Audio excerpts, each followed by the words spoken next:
दोस्तों जय हिंद। मैं हूं रवि शुक्ला और आप मेरे साथ देख रहे हैं the new Bharat. The new Bharat की तरफ से हम उम्मीद करते हैं आप जहां भी हैं स्वस्थ हैं, मस्त हैं और व्यस्त हैं।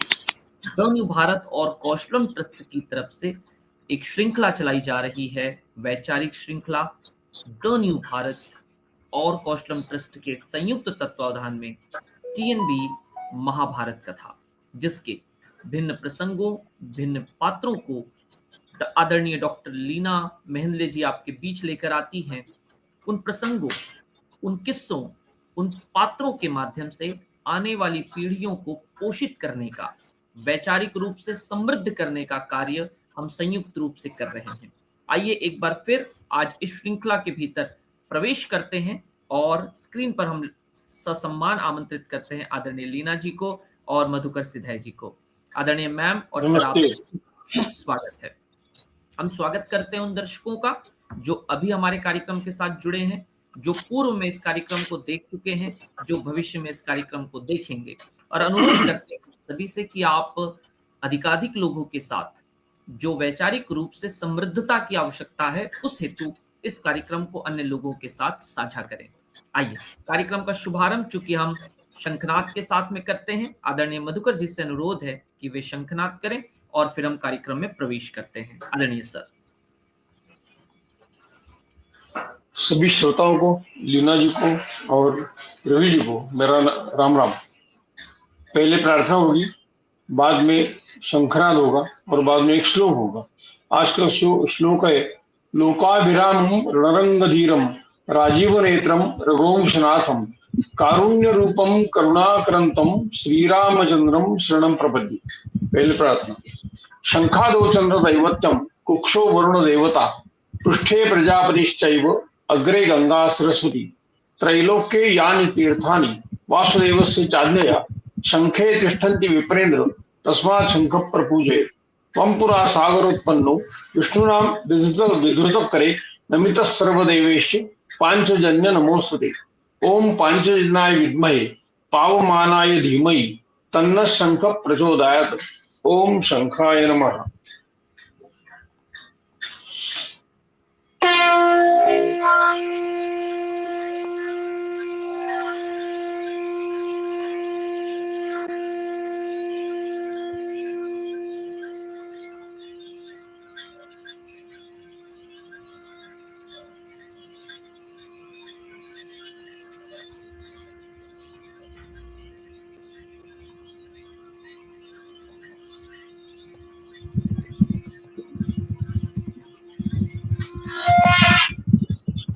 अभिषेक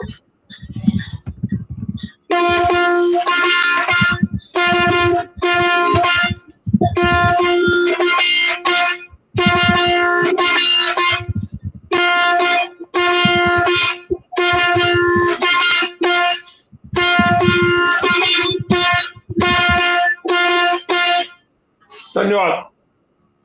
धन्यवाद सर। आइए सम्मान आमंत्रित करते हैं आदरणीय लीना मैम को आज की कहानी के लिए। कहानी का दूसरा भाग होगा जरासंध के वध के लिए, और चूंकि जो पिछले कार्यक्रम को सुन चुके हैं उनके लिए ये कार्यक्रम आप कंटिन्यूटी में सुन सकते हैं, और यदि आपने इस कार्यक्रम को यहाँ से देखना या सुनना शुरू किया है तो आप एक बार पहले पुराने कार्यक्रम में जाकर फिर यहाँ पहुंच सकते हैं। आदरणीय मैम, स्वागत है आपका। नमस्कार आपके सभी दर्शकों को राम राम। और हम गणेश वंदना से आरंभ करते हैं। वक्रतुंड महाकाय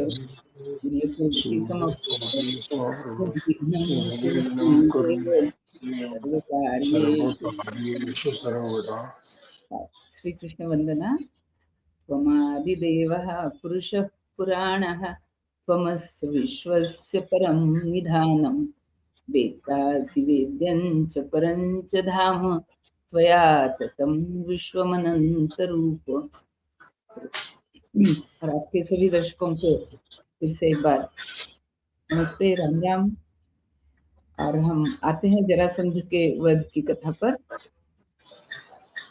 तो जिससे हमने पिछले अंक में, पिछले भाग में देखा कि जब युधिष्ठिर के मन में ये एक इच्छा जागती है, या ये कहें कि जगाई जाती है ना, नारद जी के द्वारा, कि तुम राजू को ये यज्ञ करो और इस पृथ्वी पर कई वर्षों से किसी भी राजा ने ये यज्ञ अभी नहीं किया है, तो तुम इस यज्ञ को करके इसका श्रेय लो कि कई वर्षों बाद ये यज्ञ तुम कर रहे हो, और अपने आप को राजसूय यानी सर्व राजाओं में श्रेष्ठ ये डिक्लेयर करना है।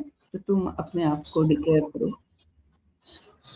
तो युधिष्ठिर सबसे पहले तो श्री कृष्ण को बुलवाते हैं द्वारका से कि मैं उनसे राय करूंगा। बाकी सबकी राय तो ले ली, लेकिन कृष्ण की राय लिए बिना आगे नहीं जाना। तो कृष्ण आते हैं तो कृष्ण कहते हैं कि ये राजसूय यज्ञ का विचार बहुत उत्तम है और तुम्हें ये करना चाहिए, है ना। लेकिन ये करने में जो सबसे बड़ा संकट है, जो सबसे बड़ी बाधा या व्यवधान है, वो एक राजा की तरफ से है, और वो है जरासंध, जो कि मगध का राजा है। और कई बार हम आज के परिप्रेक्ष्य में जब सोचते हैं तो हम ये सोचते हैं कि इंद्रप्रस्थ यानी आज का दिल्ली और मगध यानी पटना से थोड़ा और आगे, तो इसमें इतना हमें तो नहीं लगता कि इतना अंतर है इन दोनों के बीच कि इतना सोचना पड़े। लेकिन उस काल की हम बात सोचे, जबकि आवागमन की इस तरह से सुविधाएं नहीं थी, मार्ग बने हुए थे, सड़कें बनी हुई थी, उस पर रथ चला करते थे, है ना, जो कि घोड़े के द्वारा चलाए जाते थे। और फिर जहां मार्ग नहीं होते थे वहां घने जंगल हुआ करते थे, और वह सारे जंगल हो, नदियां हो, पहाड़ हो, ये सब पार करके जाना ये इतनी सरल बात उस जमाने में नहीं थी।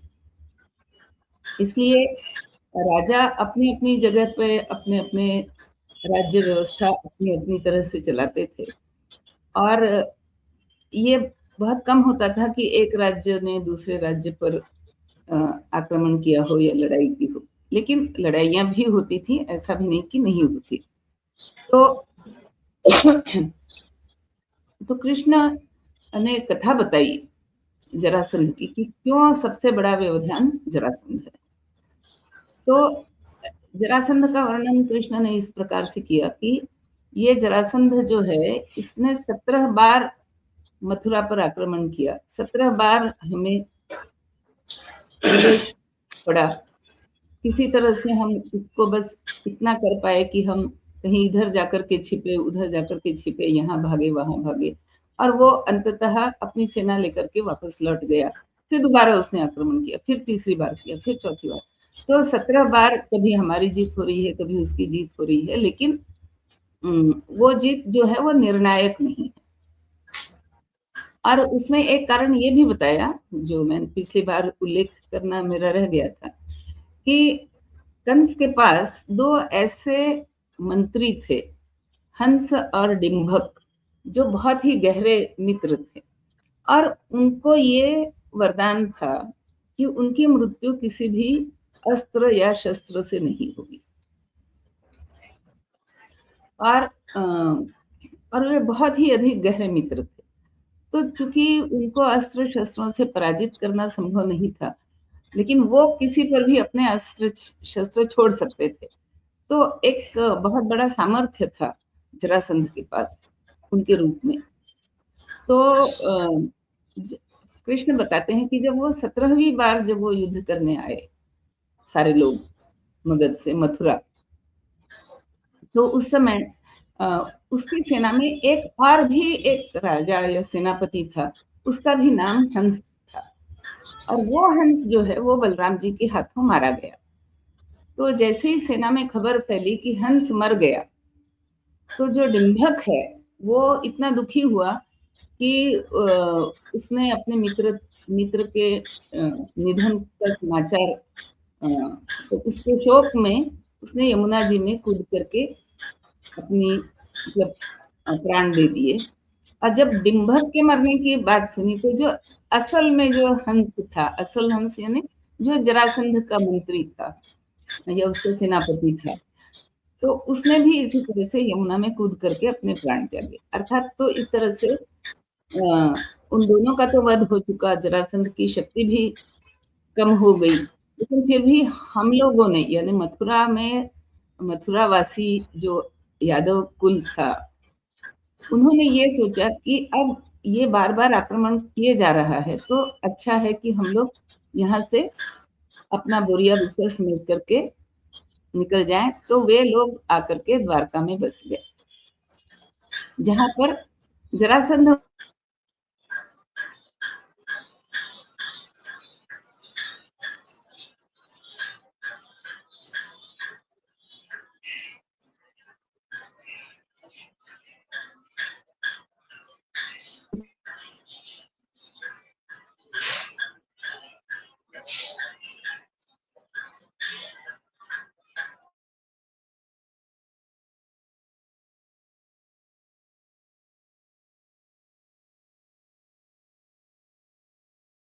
कि चूँकि कृष्ण को पता है, वो थोड़ा भूत, भविष्य, वर्तमान सब जानने वाले ईश्वर ही हैं, तो उनको ये पता है कि भई इसकी मृत्यु जो है, जरासंध की मृत्यु ये मेरे या बलराम के हाथों नहीं लिखी है,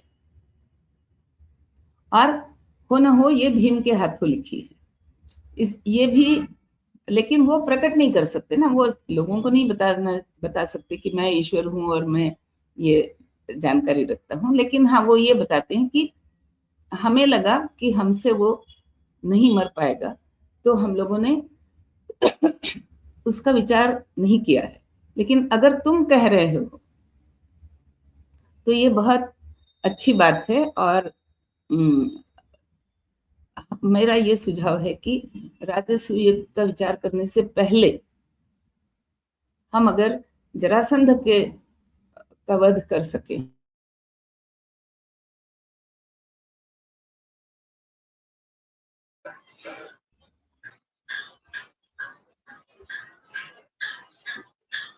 तो फिर हम राजसूय को हम अच्छी तरह से निभा पाएंगे। तो युधिष्ठिर पूछता है, लेकिन हमारे पास तो इतना सैन्य बल अभी है नहीं कि हम, और मगध की सेना तो बहुत ही विशाल है, तो फिर हम कैसे उससे पार पा सकते हैं। तो कृष्ण कहता है कि जरासंध में अहंकार बहुत है, इसलिए अगर हम उससे ये कहें कि हम तुमसे सेना लेकर के सेनाओं के बीच युद्ध नहीं चाहते, और 1 to 1 द्वंद्व का युद्ध चाहते हैं, तो उसे अपनी शक्ति पर इतना अधिक अहंकार है कि वो इस जो उसको आह्वान दिया गया है उसको वो स्वीकार कर लेगा और द्वंद्व के लिए वो तैयार हो जाएगा। और कहने को तो मैं भी उसको द्वंद्व के लिए ललकार सकता हूँ, अर्जुन भी ललकार सकता है, लेकिन मुझे ये बिल्कुल अच्छी तरह पता है कि उसका अहंकार ऐसा है कि वो हम दोनों से द्वंद्व करने की बजाय वो कहेगा कि नहीं, मैं भीम से करूंगा। तो एक अपने आप एक अच्छा अवसर हमें मिल जाएगा। इस प्रकार योजना बना करके तीनों अकेले, मतलब तीनों अकेले नहीं, पर केवल 3, कोई साथ में, ना कोई सेना न कुछ, और ये पहुंचते हैं मगध। और मगध का जो बहुत सुंदर एक नगरी बनी हुई है, और उसके 5 तरफ ये वर्णन है कि 5 तरफ 5 छोटे-छोटे पर्वत शिखर हैं। तो उसमें से एक पर्वत शिखर पे ये तीनों चढ़ जाते हैं, और इस पर्वत शिखर को ही वे ध्वस्त कर देते हैं। और वहां पर जरासंध के जो पिता थे बृहद्रथ, उन्होंने किसी जमाने में एक राक्षस को मार करके वहां पे उस राक्षस की चमड़ी से उसकी खाल का उपयोग करके बहुत बड़ा नगाड़ा बनवा करके रखा हुआ था कि उसको अगर एक बार बजाया जाए तो उसकी जो रिवर्बरेशंस होते हैं, यानी जो उसमें से ध्वनि, फिर दोबारा से प्रतिध्वनि, फिर प्रतिध्वनि, ये जो इस तरह से प्रतिध्वनियां निकलती थी, वो 1000 बार उसके अंदर से वो प्रतिध्वनियां निकला करती थी। तो ऐसा विशाल नगाड़ा वहां पर पर्वत पर रखा हुआ था, उसे इन तीनों ने जाकर के तोड़ दिया। तो खबर फैल गई नगर में कि भाई कुछ उत्पाती लोग आए हुए हैं, और फिर ये तीनों आते हैं जरासंध के सामने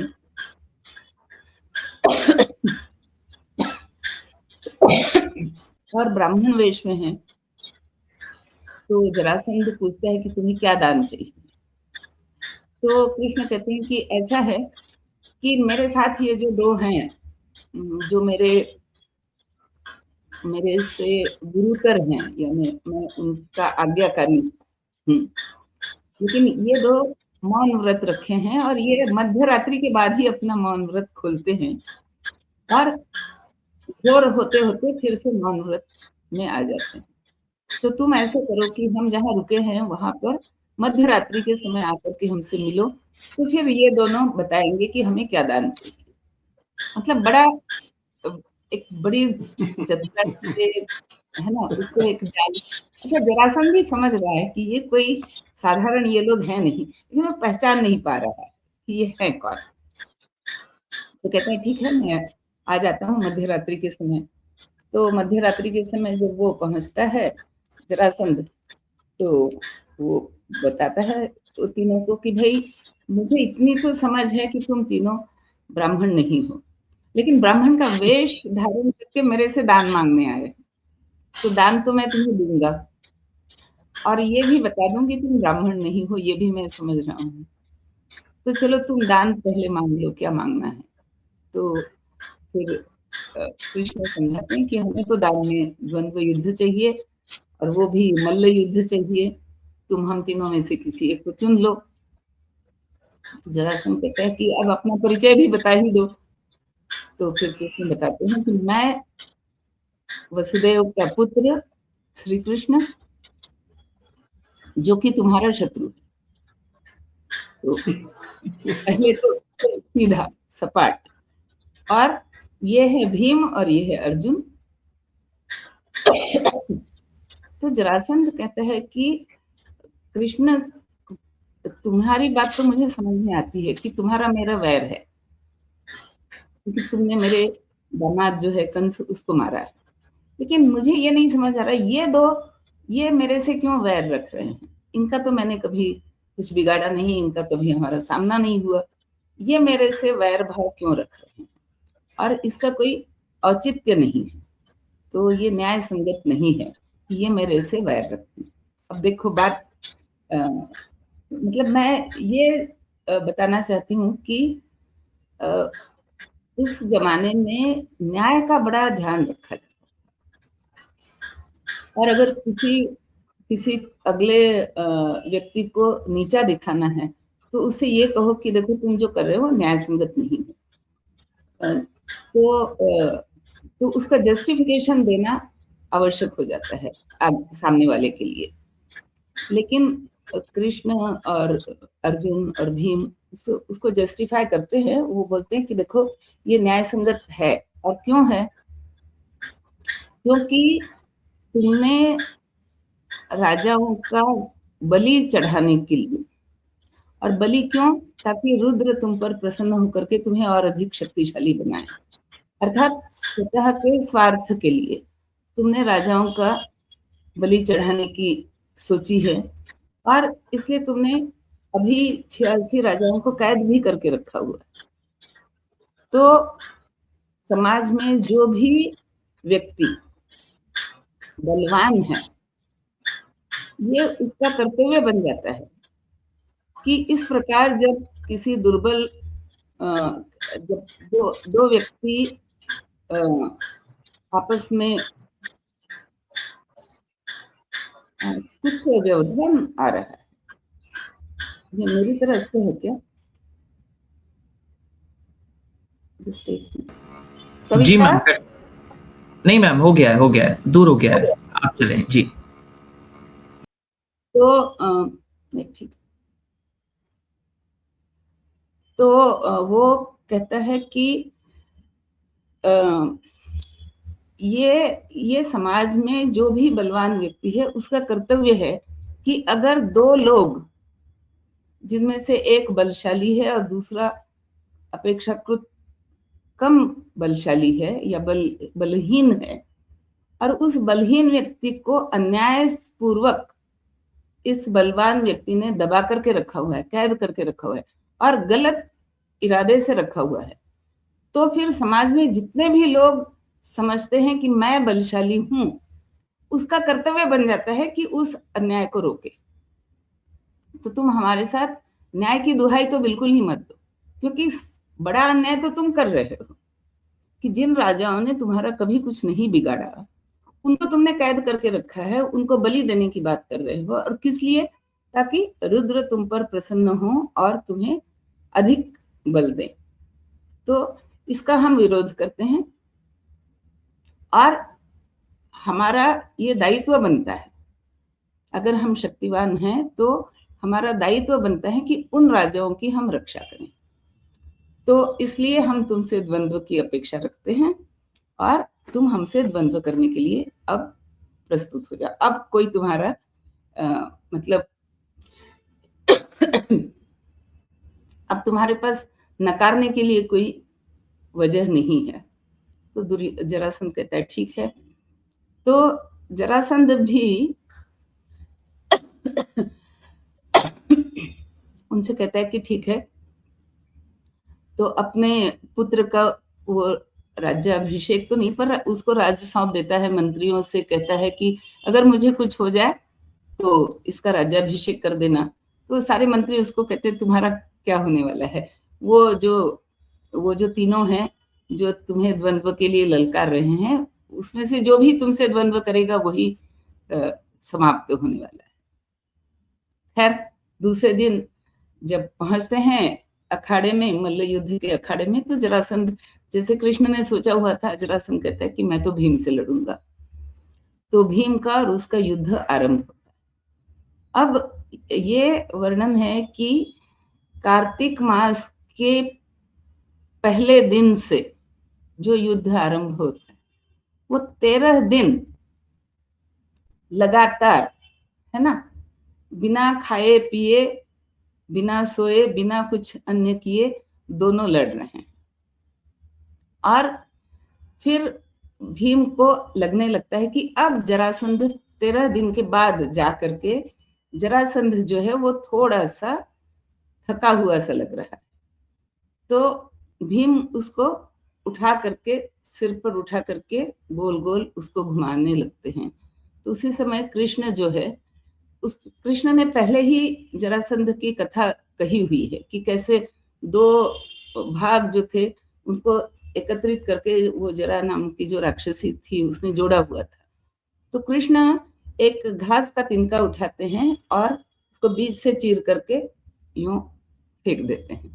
तो कृष्ण उस इशारे को, भीम उस इशारे को समझ लेता है और भीम भी क्या करता है कि जो उसको घुमा रहा है उसको जमीन पर पटक करके और उसके दोनों पैरों को अलग खींच करके उसको चीर देता है। तो जहां जरा ने उस दोनों भागों की संधि करी थी, जोड़ा था, वो फट जाता है और इस प्रकार जरासंध का शरीर 2 टुकड़ों में बट जाता है और दोनों टुकड़े एक दूसरे से अलग अलग हो जाते हैं, जैसा कि उसके जन्म के समय में थे।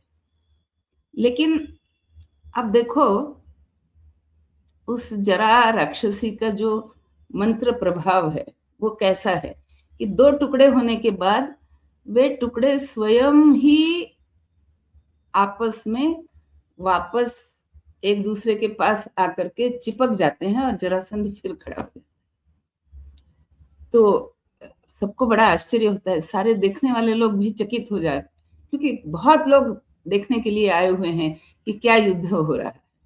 तो सारे के सारे लोग चकित हैं और भीम बेचारा फिर से एक बार लड़ाई में, अच्छा वो ये भी देख रहा है कि ये जब दोबारा दोनों भाग आकर के चिपक गए, उसके बाद भीम को लगा कि अब लगता है कि जरासंध की शक्ति और बढ़ गई पहले की अपेक्षा। वो कहता है कि अरे अब इसको हराने का या इसको मारने का ये जो तरीका कृष्ण ने बताया था कि चीर दो, वो भी एक तो वो तरीका भी हाथ से निकल गया और दूसरा उस तरीके को आजमाने के बाद इसकी शक्ति और बढ़ गई, तो मैं दोबारा वही करूंगा तो दोबारा इसकी शक्ति बढ़ेगी। अभी भीम विचार ही कर रहा है, तब तक कृष्ण के दिमाग में ये बात आती है। तो कृष्ण दोबारा संकेत क्या करते हैं कि एक घास का तिनका लिया, उसको बीच से फाड़ा और इस हाथ का जो हिस्सा है उसको इस तरफ फेंका और इस हाथ का जो हिस्सा है उसको, मतलब बाएं हाथ के हिस्से को दाहिनी तरफ फेंका, दाहिने हाथ के हिस्से को बाईं तरफ फेंका। अब भीम ये इशारा देखता है, ये इशारा भी भीम समझ जाता है और दोबारा जब भीम उसी प्रकार से जरासंध को पकड़ करके उसको चीरता है तो वो दोनों हिस्सों को उल्टा करके फेंकता है। जैसे इस तरह से अगर जुड़ रहे हैं, लेकिन वो अगर ऐसे आ जाएं तो फिर वो नहीं जुड़ सकते, है ना, तो वो संधि नहीं हो पाएगी। तो जरासंध के शरीर के जो दो टुकड़े हैं वे भी एक दूसरे के पास भी नहीं आ सकते और जुड़ भी नहीं सकते। तो इस प्रकार अंततः इसका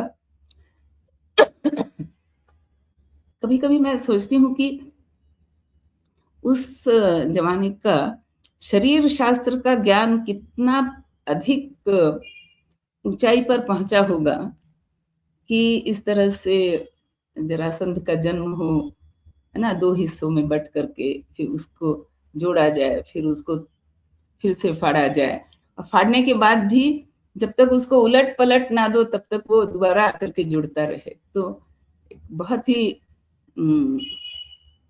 ही एक अलग स्तर का ये हम शरीर विज्ञान देखते हैं। इसको हम कभी समझ पाएंगे या छू पाएंगे ये अलग बात है, लेकिन कई बार क्या होता है कि हमने किसी घटना का वर्णन अगर पढ़ा है, सुना है और ये हमारे मन में ये भावना अगर हो कि हाँ ये हो सकता है, तो फिर हम कई बार उसको करने में भी सफल हो जाते हैं। तो जो हम बात करते हैं कि डिस्कवरीज कैसे होती हैं या वैज्ञानिक इन्वेंशंस कैसे होते हैं, तो सारे इन्वेंशंस सबके पीछे कहीं ना कहीं एक पहले बीज रूप में एक चिंतन होता है, एक विचार होता है।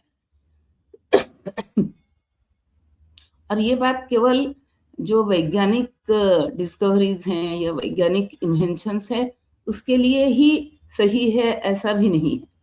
कई बार मुझे लगता है कि हम ये कह करके छोड़ देते हैं बात को कि समाज शास्त्र का और विज्ञान का, मतलब हम दोनों को बिल्कुल अलग अलग स्ट्रीम्स मानते हैं और हम ये कई बार मान के चलते हैं कि जो बात विज्ञान में लागू होती है वो समाज शास्त्र में लागू नहीं होती है। लेकिन मुझे लगता है कि वो जो सिद्धांत है डिस्कवरी का या इन्वेंशन का कि तुम अगर कल्पना करो किसी बात की कि अगर ऐसा हो तो फिर वो कल्पना जो है वो धीरे धीरे एक बीज का रूप धारण करती है, फिर धीरे धीरे वो वृक्ष का रूप भी धारण करती है, फिर वो फल के रूप में भी प्रकट हो सकती है। तो ये जैसे विज्ञान में हो सकता है उसी तरह से ये सामाजिक जीवन में भी हो सकता है। और इसीलिए हमारे यहाँ कहा गया है कि हमेशा अच्छा संकल्प करो, सत्य संकल्प करो, है ना, अच्छी बात सोचो, अच्छा विचार मन में रखो। तो सोचो कि अगर हम अच्छे विचार मन में रखेंगे तो सारे समाज में वो अच्छे विचार भी फैलते हैं।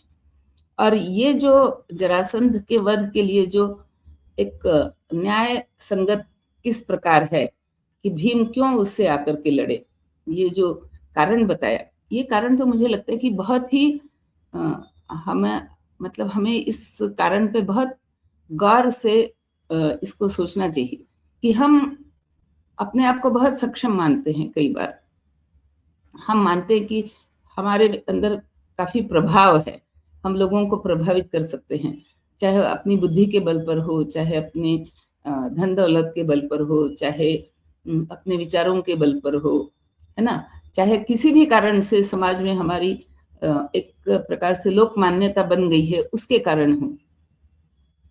तो समाज को प्रभावित करने की शक्ति हमें है, ऐसा हमें जान पड़ता है कई बार, लेकिन वो शक्ति होते हुए भी हम उसका प्रयोग करने से डरते हैं, या उस शक्ति का प्रयोग करके हम समाज की अच्छाइयों को बढ़ावा नहीं देते, हम समाज में अच्छे को अच्छा नहीं कहते। भले ही हम बुरे को बुरा ना कहें, भले ही हम बुरे को बुराई करते हुए रोकने के लिए हम खुद नहीं आगे आना चाहते हैं, हम अपने को बचा करके रखना चाहते हैं, लेकिन कम से कम जो अच्छा काम हो रहा है, कम से कम उसको तो अगर अच्छा कहना अगर हम सीख ले, है ना। भले हम बुरे को बुरा ना कहें, भले हम बुरे का विरोध ना करें, भले हम बुरे को समाप्त करने का प्रयास ना करें जैसा भीम ने किया, लेकिन कम से कम अच्छे को अच्छा कहें, इतना तो हम कर ही सकते हैं। कुल मिलाकर के ये है कि ये जो भीम का कथानक है, तो हम ये देखते हैं कि जो महाभारत का जो आरंभिक काल है पांडवों के जीवन का, तो इस आरंभिक काल में बिल्कुल स्पष्टता से हमें भीम का जो पराक्रम है या भीम का जो बल है, उसकी कई बार हमें झलक मिलती है, और हम ये देखते हैं कि वो एक प्रकार से वो पांडवों के लिए वही जिसको हम कह सकते हैं कि उनका रक्षक पांडवों के लिए है, और पांडवों का दूसरा रक्षक जो है वो श्री कृष्ण है। और अगली बार जब हम इस कथा को आगे ले जाएंगे तो मैं थोड़ा सा जो इंद्रप्रस्थ में जाकर के पांडव रहने लगे, वहां पर राज करने लगे, वहां पर किस प्रकार उन्होंने अपना विस्तार किया, ये सब जो प्रसंग है उसमें कहीं ना कहीं मुझे दोबारा से कृष्ण का और युधिष्ठिर का एक अलग से रिश्ता बनता हुआ वहां हमें दिखाई देता है।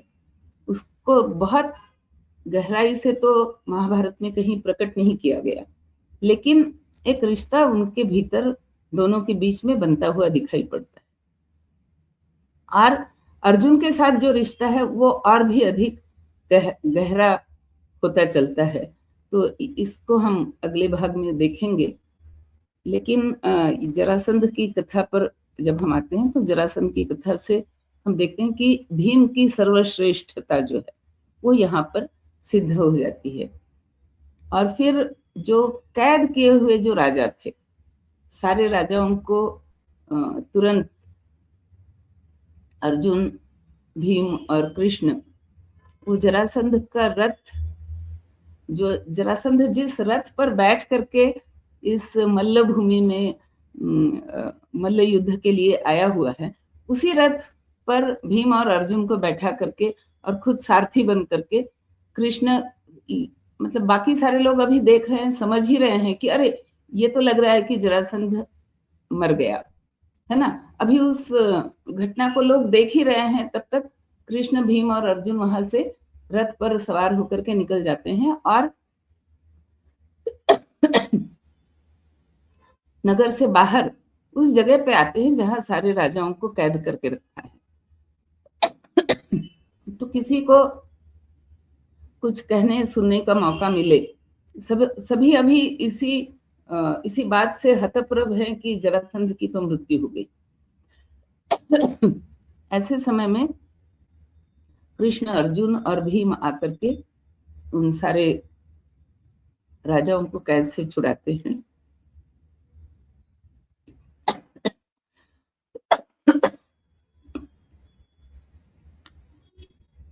और फिर वे सारे राजा जब पूछते हैं कि आप लोग कौन हैं, तो परिचय यही दिया जाता है कि हम जो इंद्रप्रस्थ का राजा है युधिष्ठिर, उसकी ओर से हमें भेजा गया है। क्यों? ताकि जरासंध का वध करके आप लोगों को छुड़ाया जा सके।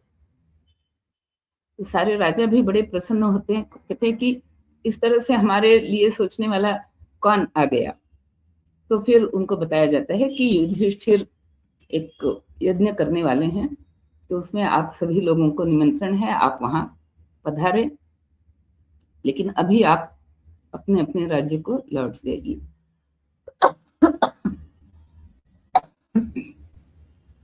इसी समय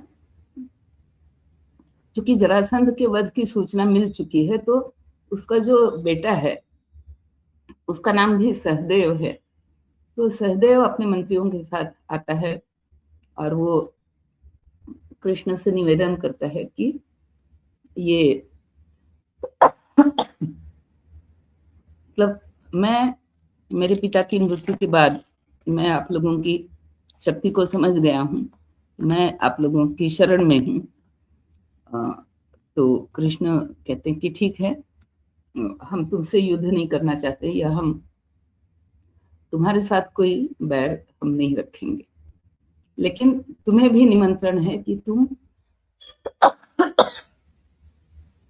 युधिष्ठिर के यज्ञ में आओ। और एक तरह से एक एक संकेत है कि अगर यज्ञ का निमंत्रण स्वीकार करके कोई उस यज्ञ में जा रहा है, तो एक तरह से ये एक कंफर्मेशन है कि हाँ, वो मान रहा है कि युधिष्ठिर की सम्राट होने की योग्यता है।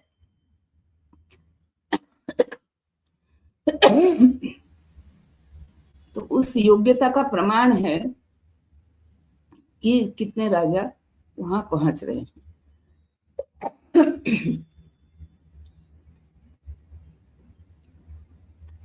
मुझे लगता है कि मुझे रुक जाना चाहिए, क्योंकि खांसी मेरी आज रुकने का नाम नहीं कर रही। जी मैम, मुझे भी लगता है कि बेहतर है कि आप पहले स्वास्थ्य के लिए ध्यान दें।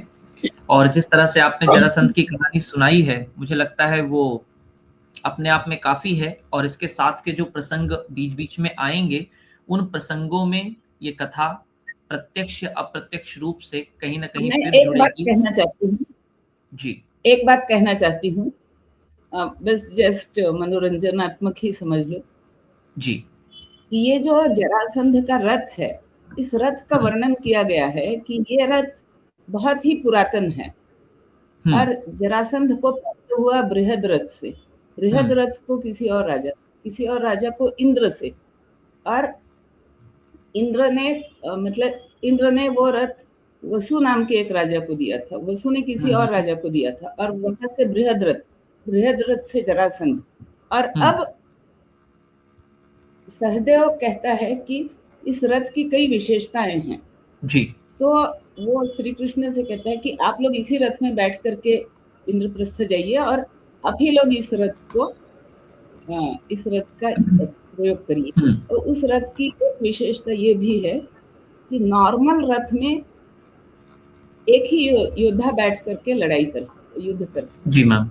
मतलब जगह सीमित होती, लेकिन ये रथ है, उसके पिता का नाम ही बृहद रथ है ना। तो उसके पास जो रथ है वो 2 योद्धा बैठ करके लड़ाई कर सके, इस प्रकार उस रथ का वर्णन है। तो ये रथ भी पांडवों के पास पहुंच जाता है। एक just for the sake of fun मैंने ये बात कही। यस, लेकिन इससे ये बिल्कुल मैम। तो ये पता चलता है कि जमाने के जो कारीगर थे वो कितने कुशल कारीगर रहे होंगे कि वो इस तरह के रथ का निर्माण करते। बिल्कुल, और केवल कारीगरी ही नहीं, जो कहानी आप बता रही हैं, तो उस कहानी के साथ में जुड़ने वाले वो तमाम प्रसंगों में कई ऐसी चीजें उभर करके आती हैं, जैसे आपने बीच में विज्ञान की बात की थी, और अन्य प्रकार की चीजें हैं जो हमें बहुत बड़े प्रश्न चिन्ह के पास ले जाकर के खड़ा कर देती हैं कि तब इतना सब कुछ कैसे संभव रहा होगा। तो जरासंध के वध को यहीं पर, इस प्रसंग को, इस कहानी को रोकते हैं, और इसके साथ जुड़े अन्य घटनाक्रमों के साथ कहीं ना कहीं फिर ये जुड़ेगी। जैसा कि मैम बता रही थी, मैं आदरणीय लीना महनले जी और मधुकर सिधे जी, आप दोनों का शुक्रिया अदा करता हूं, और रविवार को फिर मुलाकात होगी इसी कार्यक्रम में। तब तक के लिए आपसे विदा ले रहे हैं। आपसे अनुरोध कि अधिकाधिक लोगों तक इस कार्यक्रम को आप साझा करें, और जल्द ही हमें लगता है कि इस वैचारिक क्रांति में आप सभी की सहभागिता हमें प्राप्त होगी। फिर मुलाकात होगी। धन्यवाद। जय हिंद।